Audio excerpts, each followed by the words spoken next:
এটা তো মানুষ সিদ্ধান্ত নেবেন। আমরা মানুষের কাছে আবেদন করছি যে আপনারা দেবরাজকে জেতান। অত্যন্ত ভালো ছেলে। ও অত্যন্ত খারাপ সময়ে, মানে খারাপ সময় বলতে আমি বলছি একটা সময় অনেকে ভাবতেন বোধহয় সিপিএম রাজ্যে ক্ষমতায় আছে বলে লোকে সিপিএম করছে, যেদিন সিপিএম ক্ষমতায় থাকবে না সেদিন আর কেউ সিপিএম করবে না। কিন্তু দেবরাজরা এমন একটা সময় কমিউনিস্ট পার্টি সর্বক্ষণের কর্মী হয়েছে যখন আমাদের রাজ্যে বামপন্থী আন্দোলনের সবচেয়ে কঠিন সময়, সেই সময় এরা নতুন করে লড়াই এসছে। এবং তারপরে আরও অনেকের মতো দেবরাজকেও আপনারা দেখেছেন, জলপাইগুড়ি বিশেষ করে যখন জলপাইগুড়ি শহরেই ওর বাড়ি, ওই এলাকায় কাজ করেছে, যখন করোনার সময় কোভিডের সময় রেড ভলেন্টিয়ারদের কাজের ও অন্যতম সংগঠক ছিল। তাছাড়াও বিভিন্ন ক্ষেত্রে দেখুন গত 10 বছর ধরে রাজ্যের মানুষ দেখছেন, এই সরকারকেও দেখছে, দেশের সরকারকেও দেখছে। উত্তরবঙ্গ থেকে 2019-এ ওরা ঝেঁটিয়ে সব আসন জিতলো বিজেপি। তারপরে ওরা কি করলো বাংলার জন্য, বাংলার উত্তর দিকের জন্য সবাই দেখেছেন। সব কিছু বিবেচনা করে আমরা মানুষের কাছে আবেদন করছি আপনারা বাম কংগ্রেস জোট প্রার্থীকে এখানে আশীর্বাদ করুন, দেবরাজকে এখানে আপনারা জেতান। ও আর যাই হোক না কেন, ও তৃণমূলের লোকেদের মতো চুরি করবে না, আর বিজেপির লোকেদের মতো কারখানা করার নাম করে এসে ধর্মের নামে দাঙ্গা করবে না। দাদা বলছি, আজকে আপনি কলকাতা থেকে এখানে ছুটে আসলেন, আপনার দলের কর্মীরা এবং জোট সঙ্গী কংগ্রেস ওনারাও ভেবেছিলেন যে আপনাকে দিয়ে হয়তো একটা রোড শো বা একটা স্ট্রিট কর্নার করা হবে।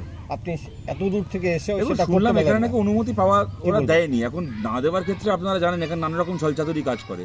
ইলেকশন কমিশনকে দেখতে হবে, যেখানে রাজ্যের পুলিশের কাছে যখন চাওয়া হচ্ছে অনুমতি, মানে ইলেকশন কমিশনের পোর্টালেই অনুমতি চাওয়া হয়, কিন্তু আপনারা জানেন তারপর লোকাল থানার একটা ক্লিয়ারেন্স লাগে, তার ভিত্তিতে ইলেকশন কমিশন অনুমতি দেয়।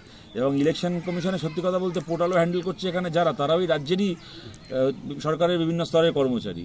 তারা এগুলো করছেন খুব সৎভাবে করছেন নাকি ভয়ে ভীতিতে এবং প্রলোভনে করছেন, এটা তো দেখতে হবে। এবার আমরা আশা করব যে তারা সৎভাবে কাজ করবেন। যেখানে দেখুন একটা মিটিং আটকে ওরা আমাদের কথা লোকের কাছে যাওয়ার থেকে আটকাতে পারবে না। আজকে মিডিয়া আছে, সোশ্যাল মিডিয়া আছে, আপনারা সবাই আছেন।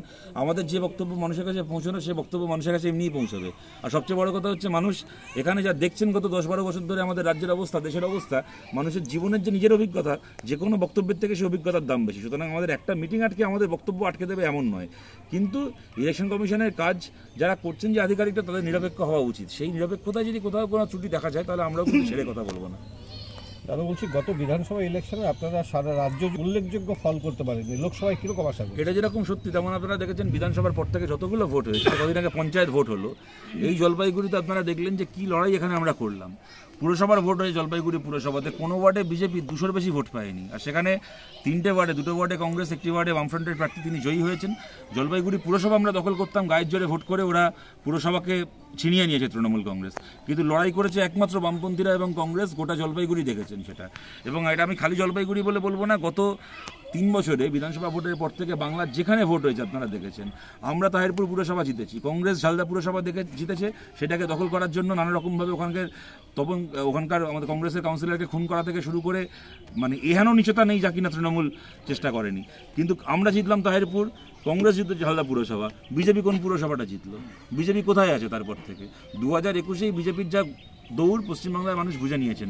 আমরা এখন বাংলার মানুষের কাছে বলতে পারি, এক বিজেপিকে ভোট দিয়ে আপনারা তৃণমূল বিরোধী ভোট ভাগ করতে পারেন, অথবা তৃণমূল বিরোধী ভোটকে যদি একত্রিত করে আপনারা, যেখানে কাস্তে হাতুড়ি আছে, যেখানে হাত চিহ্ন আছে, যেখানে কাস্তে ধানের শীষ আছে, যেখানে কোদাল বেলচা আছে, যেখানে সিংহ চিহ্ন আছে, এই আপনারা যদি এক জায়গায় জড়ো করেন, তাহলে কিন্তু তৃণমূল কংগ্রেসের পশ্চিমবাংলায় ওদের সরকারের ডেথ সার্টিফিকেট লেখা হয়ে যাবে, এই লোকসভা ভোটেই লেখা হয়ে যাবে। বাংলায় কটা আসন ওইভাবে বলবো না, বাংলার মানুষ যদি আশীর্বাদ করেন আমরা 42টাই জিতবো, যদি আশীর্বাদ করেন চান যে 20টা জিতি 20টা জিতবো, যদি চান 10টা জিতি 10টা জিতবো, তো মানুষের ইচ্ছের ওপর। দেখুন, আমরা এইটুকু বলতে পারি, আমরা মোদি বা মমতার মতো বলবো না বাংলা থেকে আমরা 42-এ 42টা আসন জিতবো। কেন এটা আমরা জানি যে 42-এ 42টা আসন কোনো দলই জিতবে না, আমরাও জিতবো না, ওরাও জিতবে না। ওগুলো হাততালি পাওয়ার জন্য কেউ বলতে পারে, কিন্তু আমরা যে কটা আসন জিতবো এইটুকু বলতে পারি, যারা আমাদের জিতে যাবেন তাদের কাউকে আপনারা ভবিষ্যতে দাঙ্গা করতে দেখবেন না, আর তৃণমূলের মতো হাত পেতে ঘুষ খেতে দেখবেন না।